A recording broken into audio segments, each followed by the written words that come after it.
Viewers எல்லாருக்கும் வணக்கம். உலக புகழ்பெற்ற அகஸ்திய ஜீவனாடி பாபு சார் மீட் பண்ண வந்திருக்கோம். வாரம் நிறைய ப்ரெடிக்ஷன். ஸோ இந்த வாரம் ரொம்ப ஒரு ஸ்பெஷலான எபிசோட். ரொம்ப நாளாக ஆன்மீக கேள்விக்கு ஐயா நிறைய விஷயங்கள் சொல்கிறதுக்கு ஆவலாக காத்துட்டு இருந்தார். நாட்கள் தள்ளதுக்கான ஒரு நல்ல ஒரு எபிசோடு அமையும். நிறைய ஆன்மீக தகவல் கொடுக்குறேன் அப்படின்னு சொல்லியிருந்தாங்க. ஸோ இன்றைக்கி இந்த சப்த ரிஷிகள் பற்றி பேச போகிறோம். அதுவும் இல்லாமல் அதனுடைய நிறைய கேள்விகள் கேட்கறதுக்காக இன்றைக்கி நம்ம மெட்ரோபிப் நேயர் ஒருத்தரும் வந்திருக்காரு. ஸோ மிஸ்டர் விஜய் ஆனந்த் சாரும் வந்திருக்காங்க. ஸோ இந்த மாதிரி நிறைய கேள்விகள் இன்றைக்கி ஆன்மீகம் சம்மந்தமாக பேச போகிறோம். ஸோ ஐயா இன்றைக்கி நிறைய விஷயம் அகஸ்தியர்கிட்ட கேட்டு சொல்ல போகிறாரு. வணக்கம் சார். வணக்கம் மெட்ரோபிப் நாயர்களும் தமிழ் பக்தி நாயர்களும் கோடான கோடி ரசிகர்களுக்கும் அகஸ்தியர் இன்னைக்கு நான் சொல்ல பார்ப்போம். சார், நீங்கள் சொல்லக்கூடிய நிகழ்வுகள் அனைத்தும் அப்படியே ஒவ்வொன்றா நடந்துக்கிட்டு இருக்கு. மக்கள் அதை கண்கூட பார்த்துக்கிட்டு இருக்காங்க. ஸோ ரீசெண்டாக கூட நீங்கள் நம்ம ஒரு 3 வீக்ஸ் பேக்கே நீங்கள் சொல்லியிருந்தீங்க யூஎஸில் ஒரு பெரிய ஒரு இடத்துல ஒரு ஸ்கேம் நடக்க போகுது, ஒரு வெடி விபத்து இருக்க போகுது அப்படி சொன்னீங்க. ஸோ ஸ்கேம் அது வெளிச்சத்துக்கு வரும் அப்படின்னீங்க. ஒரு சில விஷயங்கள் வெளியே வந்திருக்கு. ஸோ முன்கூட்டியே நீங்கள் நிறைய அகஸ்தியர் மூலமாக எடுத்து சொல்லிகிட்டு இருக்கீங்க. ஸோ அதே மாதிரி இப்போ இந்த சப்த ரிஷிகள் பற்றி பேச போகிறோம் சார். இந்த சப்த ரிஷிகள் பற்றி மக்கள் ரொம்ப ஆவலமாக கேட்குறதுக்காக காத்துக்கிட்டு இருக்காங்க. ஸோ நீங்கள் அந்த கேள்வி முதல்ல.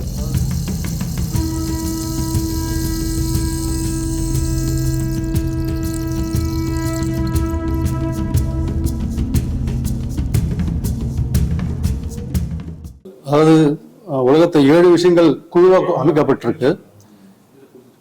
7 ஆறுகள், 7 கடல்கள், 7 கண்டங்கள், 7 மலைகள், 7 காடுகள், 7 பிறப்பு, 7 அதிசயங்கள், 7 வண்ணங்கள், 7 உலகம், 7 கீழ் உலகம், 7 கன்னிகள், 7 தாளங்கள், 7 ஸ்வரங்கள், 7 ஜென்மங்கள், இந்த மாதிரி பல விஷயங்கள் இருக்கு. இப்போ நான் இதுல நம்ம சப்தரிஷியஸை பத்தி நம்ம சார்கிட்ட கேட்டு தெரிஞ்சுக்க போறோம். வணக்கம் சார்.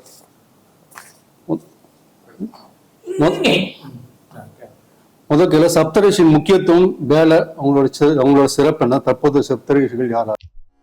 ஒரு சப்தத்தில் இருக்கக்கூடிய, அதாவது சப்தம்ன்றது ஒரு என்ன சொல்லுவாங்கன்னா உருவாகக்கூடியது. அதாவது ஒரு ஒரு சவுண்டு, ஒரு இமேஜின் பண்ண முடியாத ஒரு சவுண்டு ஒரு சப்தத்தில் ஒரு இடத்துலேருந்து வழி வரக்கூடிய இடத்த தான் இந்த சப்த ரிஷிகள் உருவாகக்கூடிய தன்மையாக இருக்குது. அதனால தான் அந்த சப்தத்தில் தான் இந்த உலகமே உருவாயிருக்கு. அந்த உலகமே உருவாகக்கூடிய நிலையாக இருக்கனால்தான் இந்த உலகத்தில் எந்த இடத்துல எடுத்து பார்த்தாலும் 7 தான் இருக்கும்.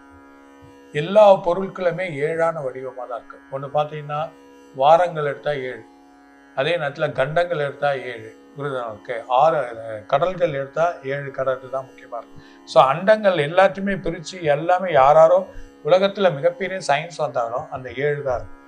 8வது உலகத்துக்கு போகிறதுக்கான வாய்ப்பு இருக்காது. இதே நேரத்தில் உலக அதிசயமும் 7 தான். ஆமாம், 8வது அதிசயன்றது இன்னைக்கு வரல. எவ்வளோ முயற்சி பண்ணாங்க. நம்ம மதுரை மீனாட்சி அம்மன் கோயில், தஞ்சாவூர் இதெல்லாம் எடுத்து பார்த்தாங்க. ஆனால் எதுவும் அதில் அவங்களால இன்க்ளூட் பண்ண முடியல. ஆனால் உலக அதிசயமே 7ஆக தான் வச்சுருக்காங்க. ஏன்னா இந்த 7ன்றது சப்தமம். இந்த சப்தமத்தில் பிறக்கக்கூடியது தான் இது உலகத்துக்கு வழியாக இருக்குது. இந்த சப்தமத்தில் தான் இந்த உலகமே தோன்றிருக்கு. இந்த உலகமே தோன்றக்கூடிய இந்த சப்தமம், அதாவது சிவனோட வழியாக இருக்கக்கூடிய சப்தமத்தில் உருவானது தான் இந்த உலகம். அதாவது யார் இறைவன் நம்ம நினைக்கிறோமோ புரிதலுக்கு அந்த சப்தத்திலிருந்து உருவானது தான் இந்த உலகம். அந்த வழியாக இருக்கக்கூடிய நிலையாக இருக்கக்கூடிய இந்த உலகம் 2 பொருளாக இருக்குது. ஏன் 2 பொருளாக இருக்குன்னா, 2 பொருள் மெர்ஜ் ஆகுது. அந்த 2 பொருளுமே ஃபயர் ஆகுது. அதாவது 2 என்ன சொல்லுவாங்கன்னா 2 நெருப்புக்கோள் ஒன்றா இதுவாகி அதுலேருந்து இதுவாகி இவங்க சூரியன்லேருந்து வருதுன்றாங்க. ஆனால் அகஸ்தியரை சொல்ல மாட்டேன்றாரு. இது 2 நெருப்புக்கோள் ஒன்றாகி அதை ஃபயர் ஆகி அது ஒன்றா மெர்ச்சாகி, அதனால தான் அத்தனாதின்னு சொல்கிறாங்க. புரிதாமனுக்கு அது மெர்ச்சாகி உருவானது தான் இந்த உலகம். அதனால தான் ஆண் பெண் 2மே ஒன்றா இருக்கும். புரிதாமனுக்கு எந்த ஒரு காலத்துலையுமே நீங்கள் பார்த்தீங்கன்னா கண்டுபிடிக்காத விஷயம், முதல் பெண் பிறந்ததா இல்லை ஆண் பிறந்ததா, அது 2மே கண்டுபிடிக்காத விஷயமா இருக்கிற காரணமே இந்த அத்தனாதியாக இருக்குது. நிறைய பேர் அத்தனாதின்றது வேற ஏதோ விளக்கத்தை வச்சுக்கின்னு புரிதாங்களுக்கு ஒன்றா சொல்கிறேன், அதெல்லாம் கிடையாது. ஸோ இதுதான் அத்தனாதியாக இருக்குது. அதோட நிகழ்வு, அதாவது சப்தம். இந்த சப்தம் உருவாகக்கூடிய நாடி வழிகள் அமைக்கக்கூடிய இடங்கள் இந்த நமக்கு இருக்கக்கூடிய இந்த விசுத்தி சக்கரம். இந்த விசுத்தி சக்கரத்தில் தான் சப்தமும் உருவாகும். அதாவது ஒருத்தர் பேசக்கூடிய தன்மை, அவன் வழி பண்ணக்கூடிய தன்மை, அந்த சப்தத்தில் அமர்ந்து இருக்கக்கூடியதான் உள்ளே இருக்கக்கூடிய நாக்கு. இந்த உள்ளே இருக்கக்கூடிய நாக்கு தான் எல்லா வேலையும் செய்யும். ஒரு டைப் அடிக்கிற மாதிரியா தன்னோட வேலையை செஞ்சுன்னு இருக்கு. இன்றைக்கி வரைக்கும் நீங்கள் ஒரு வார்த்தை பேசினாலும் ஒரு டைப் அடிக்கும். நிச்சயம். அந்த டைப் அடிக்கக்கூடிய தன்மையை தான் இன்னைக்கு வரைக்கும் அந்த உள்நாக்கை தான் சிவன் சொல்றாங்க. புரியுதா உனக்கு? நிறைய பேருக்கு யாருக்கும் தெரியாது. நிறைய பேர் என்ன சொல்றாங்க வந்து ஆண் யோனி பெண் யோனி ஒன்னா சேர்ந்ததா லிங்கன்னுவாங்க. அது கிடையாது, உள்நாக்கு. ஆமா, அது எப்படி நீங்க கண்டுபிடிக்கலாம் புரியுது. நட்டக்கல்லை நாதனிருந்து சுற்றி சுற்றி முணுமுணுக்கும் தேவர்களா நட்டக்கல்லும் பேசுமோ நாதன் உள்ளிருக்கை. புரியுதா? ஆனா எந்த நாதன் நட்டக்கல் எப்போ பேசும்?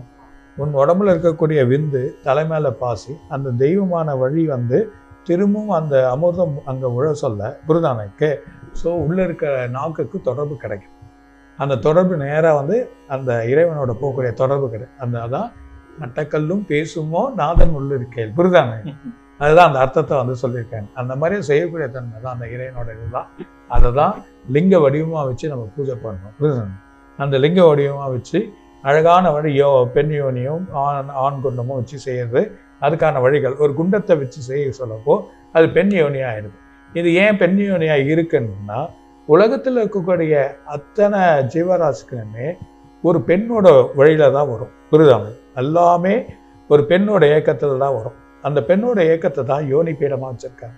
அதனால தான் பூமி முழுக்க முழுக்க யோனி பீடமாக அமைஞ்சிருக்கு. அந்த யோனி பீடமாக அமையக்கூடிய நிலைமையா இருக்கு. அதனால தான் ஒவ்வொரு அம்பாள் 53 துண்டு விழுந்த அந்த அம்பாலை இறைவன் வந்து சுற்றி 53 துண்டு காளியை வந்து 53 துண்டு ஆக்கிறார். அதில் முதல்ல யோனி விழுந்த இடம் தான் காமாக்கியா. அது மாதிரியா ஒவ்வொரு இடத்துலையும் 53 துண்டுகள் விழுந்த இடங்கள் தான் தெய்வ பலங்களாக மாறிடுச்சு. அதனால அதிகமான துண்டுகள் விழுந்த இடம் இந்தியா. அதனால தான் இந்தியாவில் வந்து அதிகமான தெய்வ பலங்களும் தெய்வ வழிபாடுகளும் அதிகமாக நம்ம செயல்பாடுகளும் இருக்கிறதுக்கு காரணமே அதான். எல்லா கண்ட்ரிலையும் உண்டு. எல்லாருக்கும் அப்போ 7 சப்த ரிஷிகள் மட்டும் இல்லாமல் சப்த கண்டங்களையும் ஒவ்வொரு கண்டத்தையும் வந்து ஒவ்வொரு ரிஷிகள் ஆக்குபேட் பண்ணி அந்த ரிஷிகளுக்கு உண்டான மொழிகள் உருவாச்சு.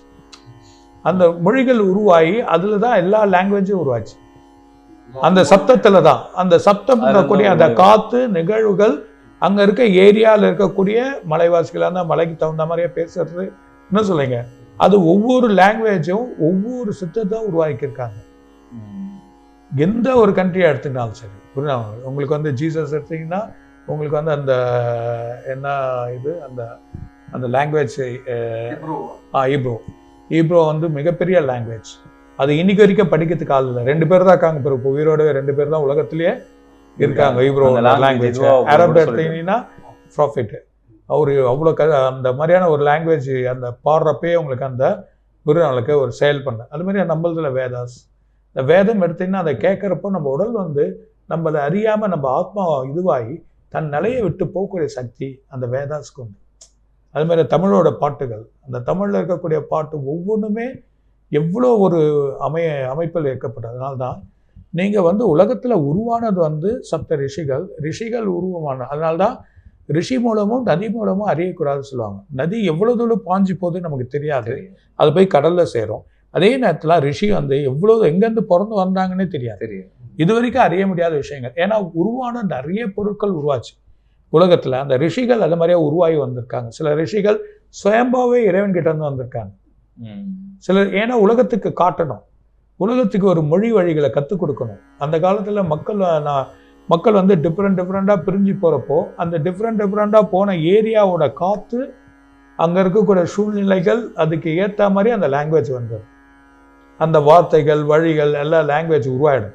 அந்த லாங்குவேஜுக்கு முதல் படியாக இருக்கக்கூடியவன் யாரோ அவன் தான் ரிஷியாக இருப்பான். அதுதான் அந்த ரிஷி மூலம். அந்த ரிஷி மூலமாக இருக்கவன் எல்லாத்துக்கும் கலந்து விடுறப்போ நதியாக மாறும், எல்லாருக்கும் போய் சேரும். இதுதான் ரிஷி மூலத்துக்கும் நதியாக வந்து சேர்றதுக்கும். அதனால் ரிஷி மூலமும் நதி மூலியமாக அறிய முடியாது அப்படின்ற சொல்லக்கூடிய ஒரு வார்த்தைகள் இருக்கக்கூடிய அர்த்தத்துக்கு தான். இதனால தான் சப்த ரிஷிகள்.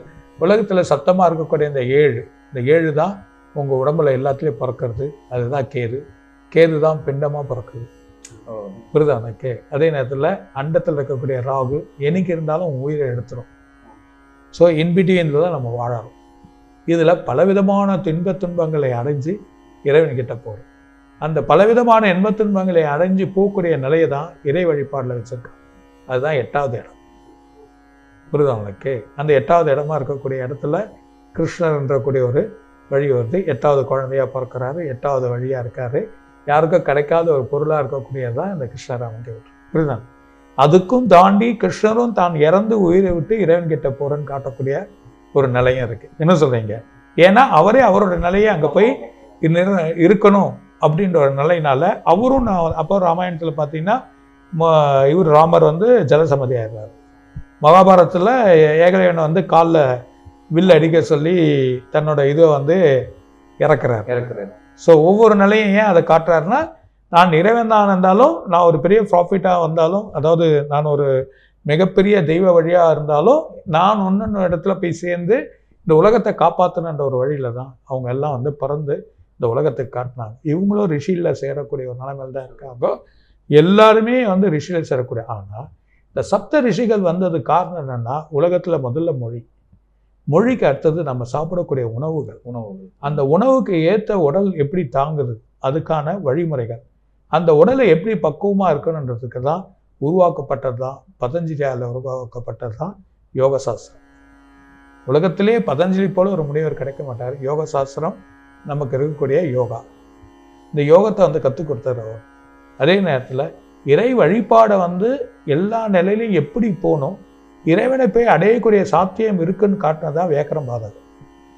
இவங்க 2 பேரும் சிவன் கிட்ட நீங்கள் போனோன்னா டைரெக்டாக போக முடியாது. அதனால தான் 2 தூணில் 2 பாதியாக உலகத்தை புரிச்சா மாதிரி உட்காந்துன்னு இருப்பாங்க. அதுதான் சிவன் கோயிலில் போனீங்கன்னா உட்காந்துருப்பாங்க. ஒரு பக்கம் புலிக்கால்லையும் ஒரு பக்கம் வந்து புரிதான பாம்பு ரூபத்திலையும் அமைக்கப்படும். ஏன் பாம்பு ரூபத்தில் அமைக்கப்பட்டிருக்காங்கன்றது நமக்கு தெரிஞ்சுக்கணும்னா, புரிதானுக்கு நம் உடலோடு இருக்கக்கூடிய ஆத்மா எழுப்பி மேலுக்கு சொல்ல, அதாவது 7வது இடத்துக்கு அப்புறமா 8வது இடத்துக்கு போகுது.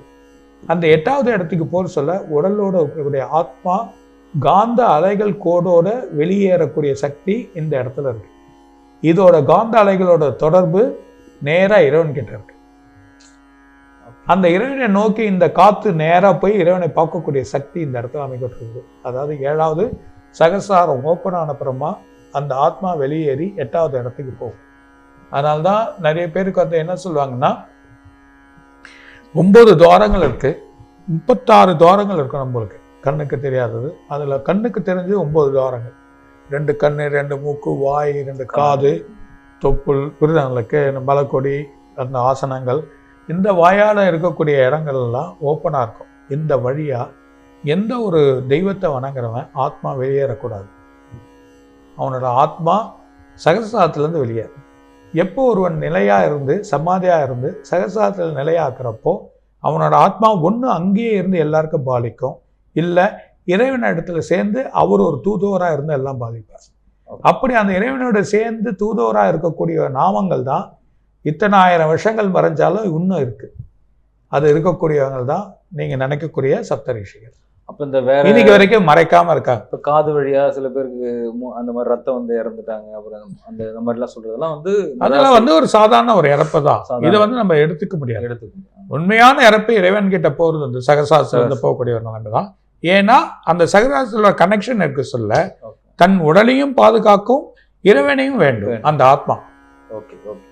அதாவது தன் உடலையும் பாதுகாக்கும் இறைவனையும் வேண்டும். அந்த உடலை பார்க்க சொல்ல அந்த உண்மையான உடல், அந்த சமாதியான உடல் கெட்டு போகாது, அப்படியே இருக்கும். அதனால உடல் சமாதியா வைக்கிறாங்க, ஜீவ சமாதியா வைக்கிறாங்க. உட்கார்ந்த நிலைமையில வைக்கக்கூடிய நிலைமைக்கு இருக்கு. காரணம் என்னன்னா ஜீவ சமாதியா வைக்கிறாங்க. அதனாலதான் இந்த வழிகள் நம்ம பண்றாங்க. இது பிரம்ம போலாம். ஆமா, பிரம்ம அந்தரம்ன்றது எப்போ இருக்குன்றத சொல்றேன். சகசாஸ்திரத்துல இருந்து அஷ்டமாதிபதி பொறுத்த சொல்ல ஒரு பிடி, இந்த ஒரு பிடிக்கு மேல ஆத்மா வெளியே வந்துடும். அந்த ஆத்மா வந்து காந்தாலையா ஆடும். அந்த காந்தாலையா ஆடுறது தான் இந்த வேக்கரம பாதகர் பாம்பு ரூபமா இருக்கிறதா காட்டுறாங்க. அதனாலதான் எல்லாத்தையும் சுத்தி பார்க்கக்கூடிய தன்மை நமக்கு கிடைக்கும். ஆனா இந்த ஆத்மா திரும்பவும் உடல்ல வந்து சேர்ந்து உடல்ல இருக்கக்கூடிய எல்லா பாகத்தையும் வந்து ஜோதி நிலைமையாவோ இல்லைன்னா தண்ணி நிலைமையாவோ இல்லைன்னா வாயு நிலைமையாக மாற்றிக்கும். அது உன் உடல்ல இருக்கக்கூடிய நிலையை பொறுத்து அமையும். அப்படி அந்த உடல் நிலைமையா காத்தா மாறினா காத்துல நீ போயிடுவ. அப்படியே வந்து உடல் வந்து இதுவானா ஜோதியா போயிடுவ. அப்படி இல்லைன்னா ஜலத்துல போயிடுவ. ஸோ இது 3த்தையும் நம்ம பண்ணக்கூடிய சக்தி நம்ம கிட்ட இருக்கு. ஸோ சமாதின்றது உடலோட இருக்கும். உடலை மறைக்கக்கூடிய தன்மை அந்த 8ஆம் இடத்துக்கு போய் 8ஆம் இடத்துல 9ஆம் இடத்துல நவகுண்டம் சொல்லுவாங்க. அந்த நவகுண்டம் வந்து உடல் ஃபுல்லா வந்து நீங்க சும்மா கையை அப்படி தூக்கி பட்டினா விழுந்துரும், திரும்பி கூப்பிட்டா வந்து ஒட்டிக்கும் எல்லாமே. நம்ம காஸ்மிக் எனர்ஜியில் ஃபுல்லாகவே கலந்துரும். காஸ்மிக் எனர்ஜியில் உன் உடல் எங்கேயுமே மறையாது, உன் உடல் யாருக்குமே கிடைக்காது. உடல் வந்து இருக்கும், ஆனால் அதையும் மறைய சக்தி தான் தசமதேவதை. அதுதான் என்ன சொல் துரிதம் துரியாதீதம் போயிட்டு அதில் இருக்கக்கூடிய பிரம்ம மந்திரம் இருக்கக்கூடிய ஆங்கர், அங்கே ஒரு சக்கரம் இருக்குது பிரம்மாந்திரம். பிரம்மாந்திரம் வந்து அந்தரத்தில் இருக்கக்கூடிய சக்கரம். எவனோட ஆத்மா அந்த பிரம்மாந்திரத்தில் போய் அந்த சக்கரத்தில் கனெக்ட் ஆகுதோ, அந்த கனெக்ட் ஆகி அதுக்கு மேலே இருக்கக்கூடிய 11ஆம் இடத்துக்கு போகிறப்ப தான் அவன் வந்து காரணம் என்ற தேகத்துக்கே போவான். அது வரைக்கும் அவனால் எந்த ஒரு தெய்வத்தை பார்க்க முடியாது, யாராலையும் பார்க்க முடியாது. ஸோ தெய்வத்தை வழிபாடு பண்ண முடியும், செயலில் தெரிஞ்சிக்க முடியும். கனவு ரூபமாக சில காட்சிகள் நமக்கு கிடைக்கும், மானிட்டர் ரூபமாக சில காட்சிகள் நமக்கு வந்து அவங்க மூலியமா சிலதை தெரிஞ்சுக்கலாமே தவிர இறை என்ற ஒரு பொருளோட போகிறதுக்கான வழிகள் அந்த இடத்துல தான் இருக்குது. அதை போகிறதுக்கு தான் இந்த மக்கள் அந்த காலத்தில் சித்தர்கள் கடினமான வழிகள் இருந்தாங்க. இப்போ நீங்கள் வந்து இரண்யகசிப்பு எடுத்தாவே எத்தனோ 1000 ஆண்டுகள் வந்து பிரகலாதனோட அப்பா இருந்தது.